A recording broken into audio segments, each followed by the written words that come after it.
Right now, you're surrounded by objects that should never have existed. They weren't designed, they weren't planned, they weren't even sought after. They exist because someone botched an experiment and was curious enough not to throw it away. A chemist tried to make a material and created exactly the wrong one. A scientist forgot to clean a tray while on vacation. An engineer was about to discard a completely useless batch until someone asked a question that changed history. And the uncanny thing is that those failures ended up saving millions of lives, creating multi-billion-dollar industries, and forever changing the way we live. The plastic that nothing sticks to, the glass that shatters without turning into shards, medicines that have kept millions of people alive. None of these were the intended goal. They were all accidents. But we're not talking about urban legends circulating online. We're talking about patents, lab notebooks, original reports, and written accounts from the exact moment when a mistake became one of the greatest discoveries in history. Over the next few minutes, we're going to revisit those moments, the precise second when someone thought they'd failed, when, without realizing it, they'd just changed the world forever. Get comfortable, we're about to begin. Number 1. The mold in the dish nobody washed. You have heard this one, or think you have. Alexander Fleming, Penicillin, a bit of mold, the antibiotic age. The version you carry around is a story about a genius. The real one is a story about a slob. In late summer of 1928, Fleming left a stack of uncovered Staphylococcus plates on a bench at St. Mary's Hospital in London and went off on holiday for 2 weeks without touching them. A penicillium spore drifted in, most likely up a stairwell from the lab below, and settled on one plate while the room stayed cool enough for both to grow. He came back on the 3rd of September to a bench of ruined cultures, and on one of them a ring of clear, dead bacteria around a blob of green. His own 1929 paper describes it flatly. The colonies nearest the mold had simply dissolved.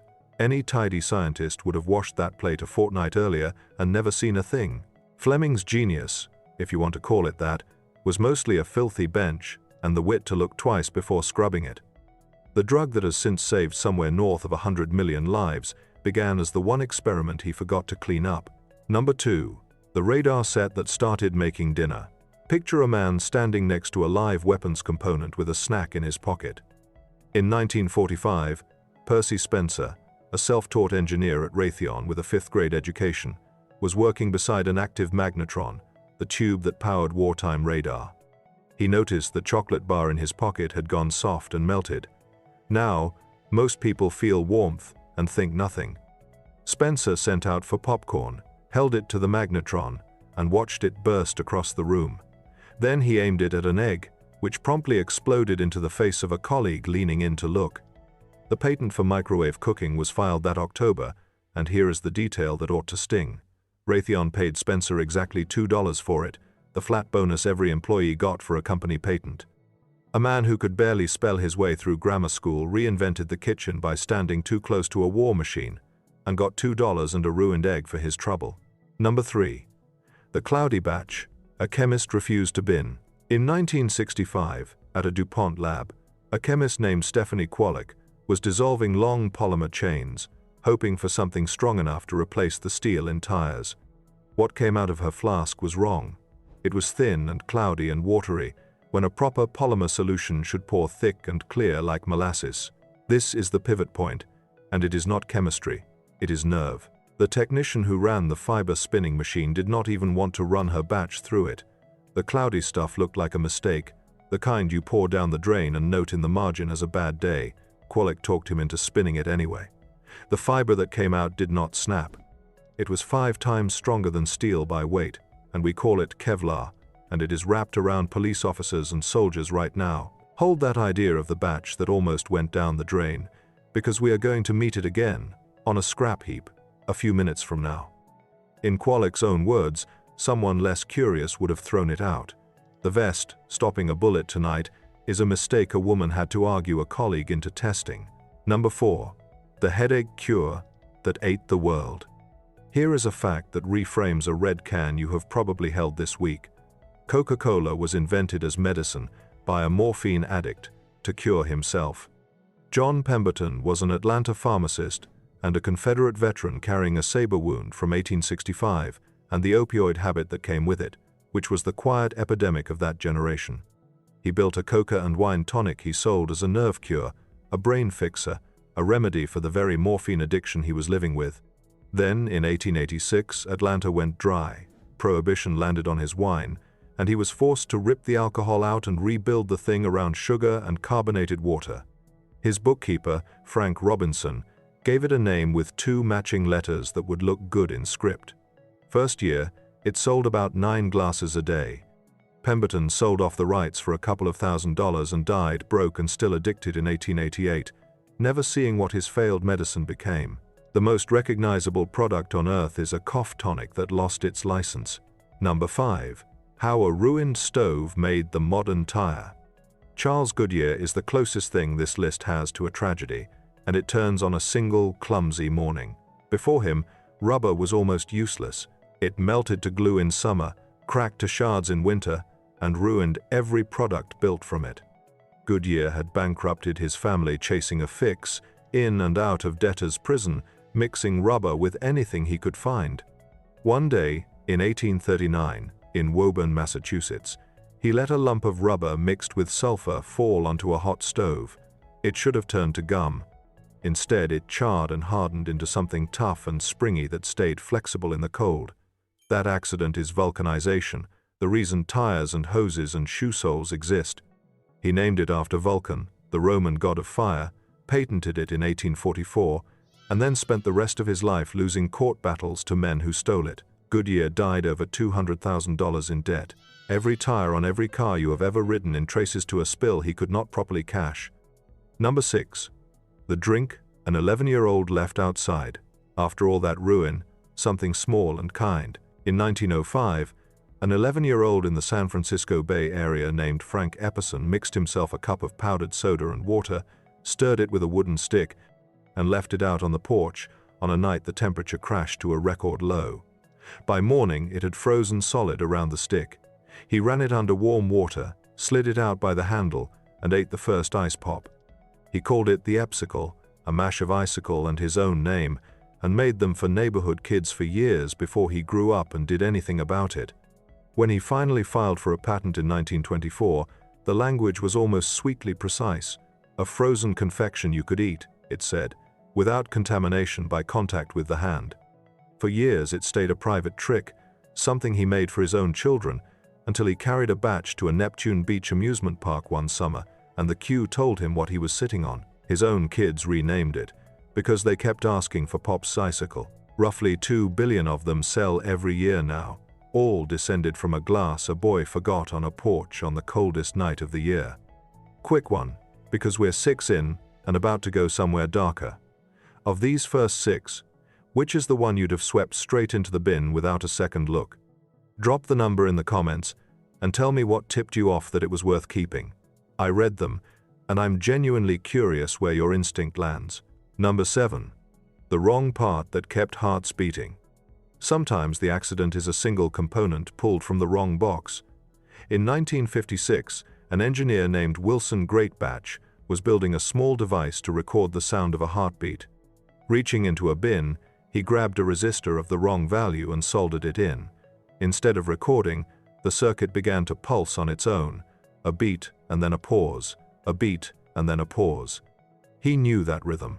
He later said he stared at it in disbelief, because he had just built a thing that mimicked the electrical timing of a human heart, and it was small enough to put inside a chest.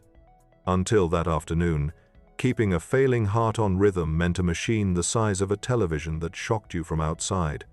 Greatbatch went home, worked in the barn behind his house, and produced the first workable implantable pacemaker, later granted as United States Patent 3057356.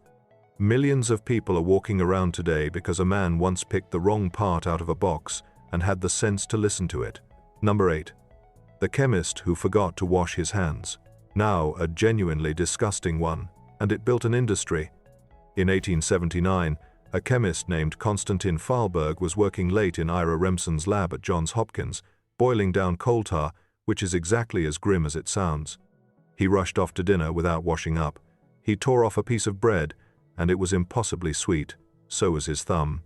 So, he found, was his napkin, and his water glass, and everything his unwashed hand had touched. Most of us would go and scrub immediately.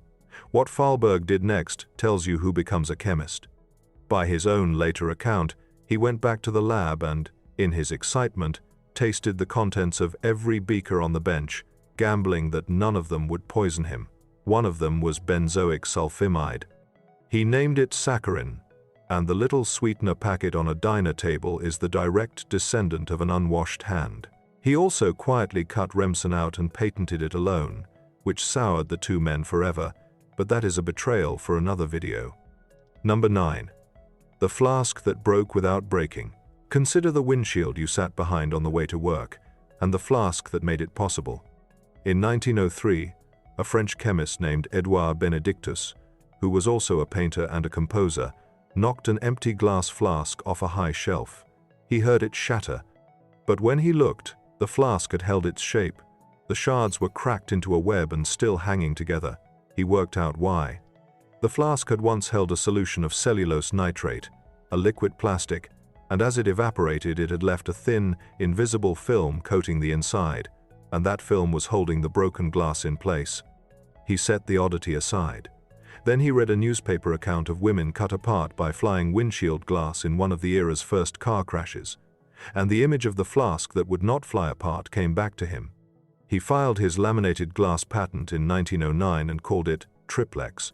Every windshield that has cracked in front of a driver instead of into them is that clumsy morning, scaled up. Number 10.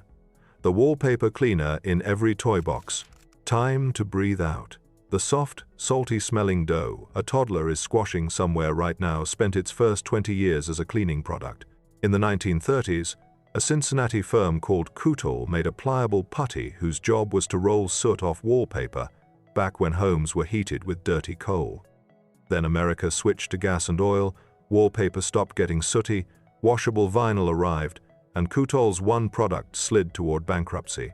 What saved it was a nursery school teacher, Kay Zufall, sister-in-law of the man running the failing company. She had read that the cleaner made good modeling material, tried it with her class, watched the children love it, and told him to stop selling soot remover and start selling a toy. She even handed him the name Play-Doh. Reformulated, recolored, and rebranded, the exact same goo that used to scrub coal off a Victorian wall is now a childhood. The unsung inventor here isn't a chemist. It's a teacher who saw a toy where everyone else saw a dying cleaning line. Number 11. The glow across the room that shouldn't exist. On the 8th of November, 1895, Wilhelm Röntgen was in a dark laboratory in Würzburg, running current through a cathode ray tube he had carefully wrapped in black cardboard to block every scrap of light. Something across the room started to glow anyway. A screen coated in barium platinocyanide, sitting a meter away, was fluorescing, and nothing he understood should have been reaching it through that cardboard. Some invisible ray was passing straight through the cover, through books, through the wood of his desk. He barely left the lab for weeks, chasing a thing he could not see. He named it, for the unknown, with a letter X. Then, a few days before Christmas, he asked his wife to hold her hand in the beam and made the first X-ray photograph of a human body, her bones and her wedding ring dark against the flesh. She is said to have looked at the image of her own skeleton and said she had seen her death. He won the first Nobel Prize in physics for a glow that had no business being there. Number 12. The general who lost Texas and left you gum. The stick of gum in a pocket somewhere has one of the strangest origin stories on this list, and it starts with the man who took the Alamo. By 1869, Antonio López de Santa Anna, the former Mexican general and president, was living in exile on Staten Island, aging and scheming to buy his way back to power. His plan was chicle, the sap of a Mexican tree, which he was convinced could be sold as a cheap substitute for rubber to fund an army. He talked a local inventor, Thomas Adams, into buying a ton of the stuff. Adams tried for months to vulcanize it into tires and boots, and every attempt failed flatly. He was about to dump the whole lot when he remembered something. Santa Anna liked to chew the raw chicle, the way people in Mexico long had. So Adams boiled a small batch, rolled it into balls, and left them with a drugstore. They sold out by noon. He patented a gum-making machine in 1871. The general never got his army. He accidentally handed America an entire chewing gum industry instead. Number 13. The steel they threw on the scrap heap. Remember Kevlar's cloudy batch that nearly went down the drain? Here is its cousin, tossed on a rubbish pile in Sheffield. In 1913, a metallurgist named Harry Brearley was trying to solve a dull, practical problem. Gun barrels wore out too fast from heat and friction, and the army wanted a harder steel. Brearley kept mixing chromium into his alloys, kept testing, kept rejecting the failures onto a scrap heap in the corner. Weeks later, he noticed that one of the rejects, an alloy with almost 13% chromium, had refused to rust while everything around it corroded. In the cutlery capital of the world, a metal that would not stain was not a failed gun barrel. It was the future of the knife and fork. He called it rustless steel. A local cutler gave it the better name that stuck. The early skeptics were less kind, sneering that Brearley was the man who had invented knives that would not cut.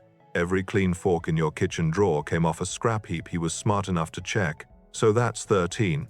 And notice the shape of what we've seen. Every single one so far comes down to the same small human moment.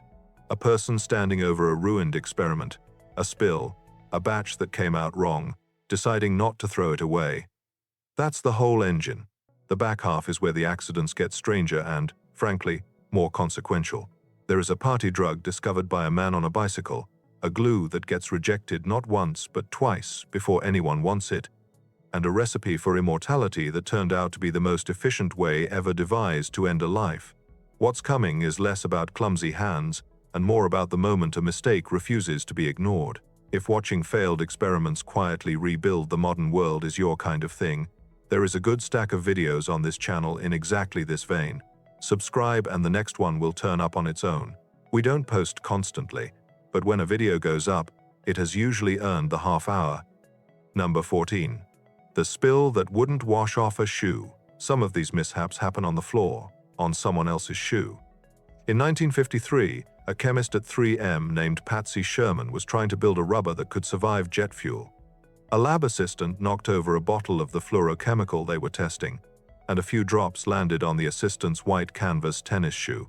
That, ordinarily, is a ruined shoe and a bad afternoon, except the drops would not come off. Soap failed, solvents failed, and while the rest of the shoe got dirty over the following days, that one patch stayed stubbornly, perfectly clean, repelling water and oil and grime alike. Sherman and her colleague Samuel Smith spent years turning a stain that would not stain into Scotchgard. Worth noting who Sherman was. Her 1947 high school aptitude test had told her the ideal career was housewife, so she demanded to take the version they only gave the boys. The woman they tried to root away from science accidentally invented the thing keeping your sofa clean. Number 15. The heart pill with other ideas. Now the one everybody smirks at, told straight. In the early 1990s, Pfizer was testing a compound called sildenafil, hoping it would relax blood vessels and treat the chest pain of angina. It didn't work well enough. By the early trials in Merthyr Tydfil, a Welsh town gutted by mine closures, the drug was looking like a costly dead end, and the company was ready to shelve it. Then the trial paperwork turned up something the researchers had not gone looking for. On the morning questionnaires, the male volunteers were hesitantly reporting the same unexpected side effect overnight. The tell that this was real, and not wishful thinking, was mundane and human. The men did not want to give the leftover pills back. A failed heart medicine, tested on unemployed Welsh miners, became the fastest-selling drug of its era because the side effect was the story and the intended effect never showed up. Pfizer changed target, and sildenafil reached the market in 1998 under a name you know. Number 16. Breakfast was invented to calm you down. Here is a question to sit with before I answer it. Why does the blandest food in your cupboard exist at all? The cornflake was not built to be delicious. It was built to be dull on purpose. In 1894, at a Seventh-day Adventist sanitarium in Battle Creek, Michigan, the brothers John Harvey and Will Keith Kellogg were cooking plain, easily digested food for patients, part of a strict health regime meant to suppress rich appetites and, frankly, passions. They left a batch of boiled wheat sitting out, and it went stale. Rather than bin it, they forced the stale dough through rollers, expecting a sheet. It came out in flakes. Toasted, the flakes were a hit with the patients, and the accident became the first flaked cereal. The brothers then feuded bitterly, because Will wanted to add sugar to sell it to the world, and John, the purist, was appalled. Will won. The cheerful, sugary cereal aisle is the descendant of a deliberately joyless health food that got left out one day and flaked. Number 17. How a failed malaria cure turned the world purple. An 18-year-old on his Easter break stumbled into founding the modern chemical industry and made himself rich, turning pollution into royalty. In 1856, a student named William Perkin was trying, in a home lab, to synthesize quinine, the expensive anti-malaria drug, out of coal tar, the black sludge left over from coal gas. He failed completely. What he got was a dark, oily mess. But when he cleaned the flask with alcohol, the residue bled a brilliant, rich purple. Now, purple mattered in a way that is hard to feel today. For most of history, it was the color of emperors and the church, ruinously expensive, wrung from sea snails. Perkin had just made it cheaply, by accident, from industrial waste. He patented his mauve dye that August, still 18 years old. And when Queen Victoria wore the shade, all of Europe followed. His failed medicine founded synthetic chemistry, and the pharmaceutical industry grew out of the dye works that followed. The kid could not make the cure. He accidentally colored the modern world instead. Number 18. The man who gave fire away for free. Before 1826, lighting a fire on demand was genuinely hard. Then, a chemist in Stockton-on-Tees named John Walker changed it by scraping a stick against his hearth. Walker had been mixing chemicals, antimony sulfide and potassium chlorate among them, and a dried lump of the paste had crusted onto the wooden stick he stirred with. When he scraped that stick along the stone floor to clean it, it burst into flame. He had made the first friction match. He started selling them from his shop in 1827 as friction lights, boxes of splints with a folded strip of sandpaper. And here is the choice that defines him. The great scientist Michael Faraday urged him to patent it, and Walker refused. He didn't think it important enough, and by one account simply said the public should have it. Other men patented their own versions and grew rich. Walker did not. The single most common way humans have started a fire for 2 centuries was scraped off a hearth by a man who gave it away. Number 19. The rubber that failed into a toy. In 1943, wartime, rubber was scarce, and a General Electric engineer named James Wright was hunting for a cheap synthetic substitute. He dropped boric acid into silicon oil and got a gooey, stretchy blob that was emphatically not rubber. Curious, he tossed a lump of it on the floor and it bounced back higher than he threw it. It stretched. It snapped clean under a sharp blow. It copied newsprint when you pressed it down, and it was completely useless for anything the war needed. GE mailed samples to scientists around the world. Nobody could think of a single practical use. It sat as a laboratory curiosity for years, until an out-of-work marketer named Peter Hodgson borrowed $147, bought the rights, packed it into plastic eggs, and sold it as silly putty. Hodgson got rich off it. Wright, who actually made the stuff, argued for years with another chemist over who deserved the credit, and pocketed almost nothing. Years later, Soviet officials who were shown it reportedly stood there baffled, not by the putty itself, but by the idea that a country would build a factory to mass-produce something so gloriously pointless. A failed war material became a toy precisely because it was good for nothing else. Number 20. What stuck to the dog came back as a fastener. This one you have pressed shut with a satisfying rip 1,000 times, and it came off a dog. In 1941, a Swiss engineer named George de Mestral came home from a hunting walk in the Alps to find his trousers and his dog's coat coated in burdock burrs, the little seed sacks that latch onto anything brushing past. Most people pick them off and curse. De Mestral put one under a microscope and saw the trick. Each burr was covered in tiny hooks, and each hook had snagged a loop of thread or fur. Nature had built a fastener that grabbed and released.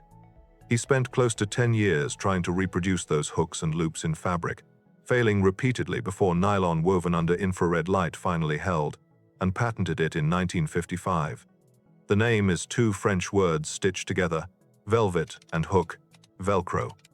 The burr was the fluke. The decade of stubborn engineering that followed was the actual invention, which is a distinction worth keeping. Number 21. Nobody wanted the glue. Twice. Superglue was rejected as a failure not once but 2 separate times before anyone let it be useful. In 1942, a chemist named Harry Coover was trying to make clear plastic gun sights for the war, and one of his compounds, a cyanoacrylate, stuck ferociously to absolutely everything it touched. Useless for a lens, he threw it out and moved on. 9 years later, at a different plant, Coover was overseeing work on heat-resistant canopies for jets, and a chemist on his team ruined an expensive laboratory instrument by gluing its prisms together with the same rejected compound. This time Coover recognized what he had, an adhesive that bonds instantly, with just the trace of moisture already sitting on almost any surface, no heat, no pressure. It reached shelves in 1958. During the Vietnam War, field medics sprayed it onto open wounds to stop soldiers bleeding out long enough to reach a surgeon. The stuff too sticky to be a lens, binned twice as a mistake, has since held broken things and broken people together. Number 22. The afternoon. A chemist rode home very slowly. On the 19th of April, 1943, a Swiss chemist named Albert Hofmann had a very strange bicycle ride, and it was his second accident with the same molecule. 5 years earlier, at Sandoz in Basel, Hofmann had synthesized his 25th compound in a series, hoping for a drug to stimulate circulation. It did nothing obvious in testing, so the compound, lysergic acid diethylamide, was shelved. Something pulled him back to it in 1943, and while handling it, he accidentally absorbed a trace through his skin and slid into a vivid, dreamlike state he could only pin on the substance. So he did the thing a certain kind of scientist does. He deliberately swallowed a dose to be sure, badly misjudging how potent it was. With wartime rationing keeping cars off the road, his assistant had to escort him home by bicycle, through a basil that was dissolving around him. That ride is why the 19th of April still gets marked. A shelved circulation drug, absorbed by mistake, became one of the most studied and argued over molecules of the century. Number 23. The empty tank that weighed too much. The valve was open, and nothing came out. That was the first wrong thing Roy Plunkett noticed, a young DuPont chemist, working with refrigerant gases one morning in the spring of 1938. A cylinder that would not discharge should be an empty tank. But the cylinder was still heavy, far too heavy to be empty, which is the small wrongness that makes a good scientist stop. Plunkett and his assistant did something a little reckless. They sawed the sealed cylinder open. Inside, the gas had vanished, and in its place was a slick, waxy white powder. The tetrafluoroethylene had polymerized all by itself, the iron of the cylinder wall quietly acting as a catalyst into a solid nobody had ordered. It turned out to be almost perfectly slippery, nearly impervious to chemicals, and stable at brutal temperatures. We call it Teflon. Its very first job was not the frying pan. It was sealing the corrosive gases of the Manhattan Project, because nothing else would hold. A sealed tank that should have been empty, and a pair of chemists curious enough to risk cutting it open, gave the world the surface nothing sticks to. Number 24. The oil rig gunk, a man ate for breakfast. This one requires you to meet a genuine eccentric.